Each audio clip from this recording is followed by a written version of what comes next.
Little Voice seems to be a lot more popular than I felt it would be. This is a film that I remember watching it once as a child. I think my mother enjoyed the film or something. I can't remember exactly why I would have watched it. But then obviously having recently rewatched it, and it's good, it's emotive, it's moving, but I have to say I didn't really like the character of LV, Little Voice.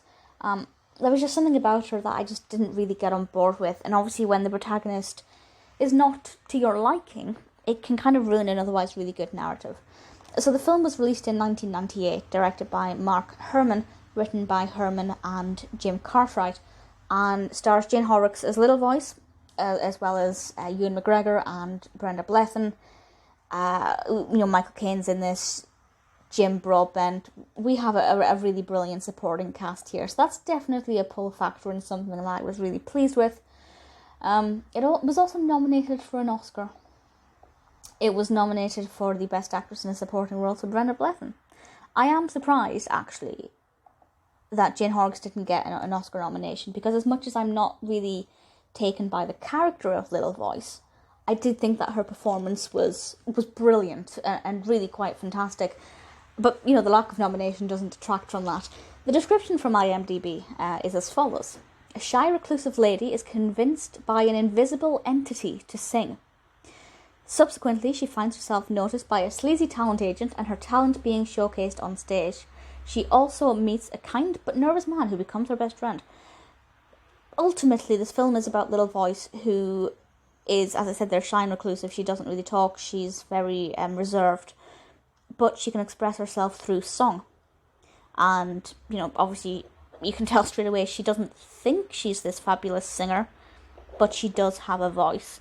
And it's all about her journey with starting to perform and kind of coming out of her shell, and what the power of song can do for her.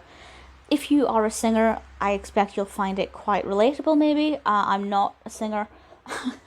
I won't demonstrate that. You can take my word for it.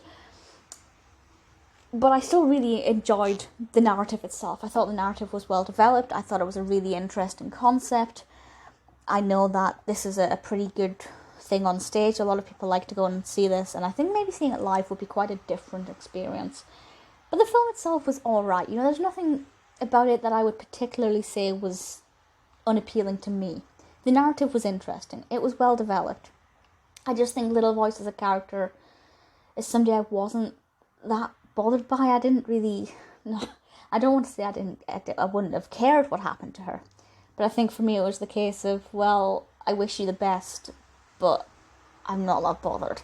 I know that sounds mean, but just not every protagonist can appeal to every person. But the film itself is technically a really good achievement. It's got 7 out of 10 on IMDb. Musically, obviously, brilliant and ticks all the right boxes there, and definitely something that works really well. But beyond that, it's not a film that would appeal to me often. Having said that, I will watch it again at some point to give it another go. I feel like that's something that I would be happy to do, to give it another chance to see if my opinion changes. But for the moment, it's fine. I'd recommend it if you like musicals or any of the cast. But if not, I'd say give it a go at some point, but there's no real need to rush out to it.